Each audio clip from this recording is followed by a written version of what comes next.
Welcome! Quarter 1, Narading Panlipunan 3, Milk 2, Week 8, Rehiyong Calabarzon at Karatig Rehiyon. Ang most essential learning natin today ay lokasyon ng bawat lalawigan ng Calabarzon.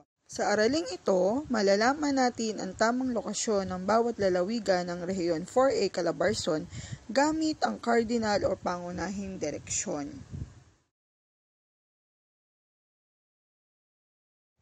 Ako ang inyong guro, Teacher Arlene. Tara, tayo nang matuto. Ang Calabarzon 4A ay kilala sa tawag na Timog Katagalugan. Wikang Pilipino at Tagalog ang wika ng mga tao rito. Ito ay nasa timog silangan ng Luzon at dakong hilaga ng Metro Manila. May sukat itong 16,386 kilometer square. Ang Cavite, na ang kabisera ay lungsod ng Trece Martires, ay may malawak na kapatagan at mahabang baybayin. Pagsasaka, pagpapastol, at paggawa sa mga pabrika at kumpanya ang pangunahing hanap buhay dito. Ang land area o laki nito ay 1,287.6 km. Ang Cavite ay nasa katimugang bahagi ng baybayin ng Looc ng Maynila.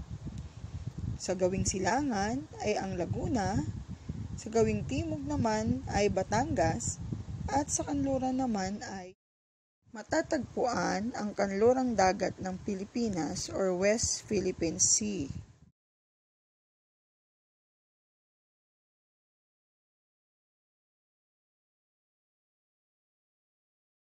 Ang Laguna ay kilalang lalawigan bilang pook kapanganakan ni Dr. Jose Rizal, ang ating pambansang bayani. Dito rin makikita ang Calamba na siyang itinalagang sentrong pangrehiyon ng Calabarzon. Ang land area nito ay 1,759.7 km square. Santa Cruz ang kabisera ng Laguna. Mga lalawigang nakapaligid dito ay sa bandang hilaga ay ang Rizal, sa bandang kanluran ay ang Cavite, sa silangang bahagi naman ay ang Quezon, at sa timog na bahagi naman ay ang Batangas.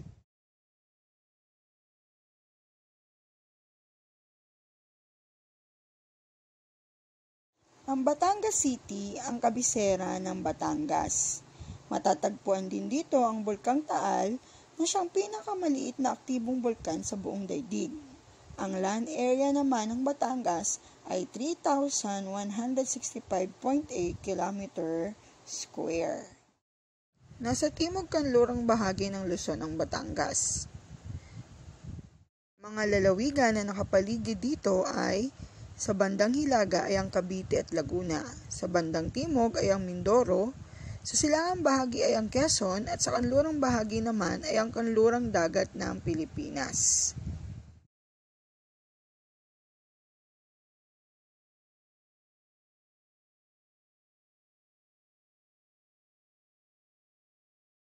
Lungsod ng Antipolo ang kabisera ng Rizal.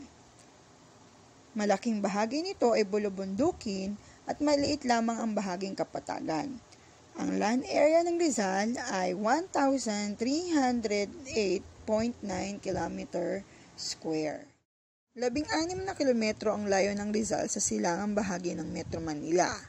Ang pangalan nito ay hango sa pangalan ng ating pambansang bayani na si Dr. Jose Rizal. Ating suriin ang lokasyon ng Rizal. Sa bandang hilaga ay ang Bulacan, sa silangang bahagi naman ay Quezon, sa timog bahagi ay Laguna at ang kanlurang bahagi naman nito ay Metro Manila.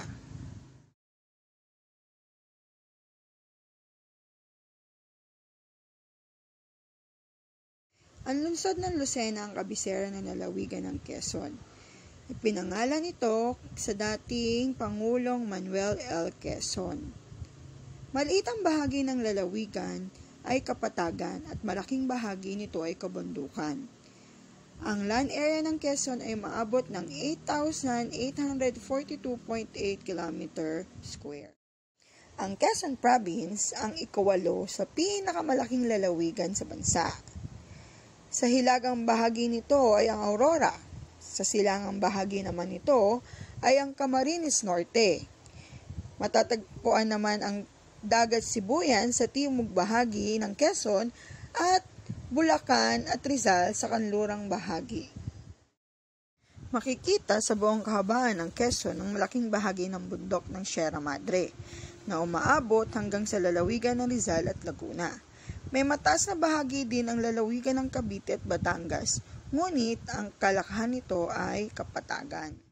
Hanggang sa muli, ako ang inyong guro, si Teacher Arlene. Bye-bye!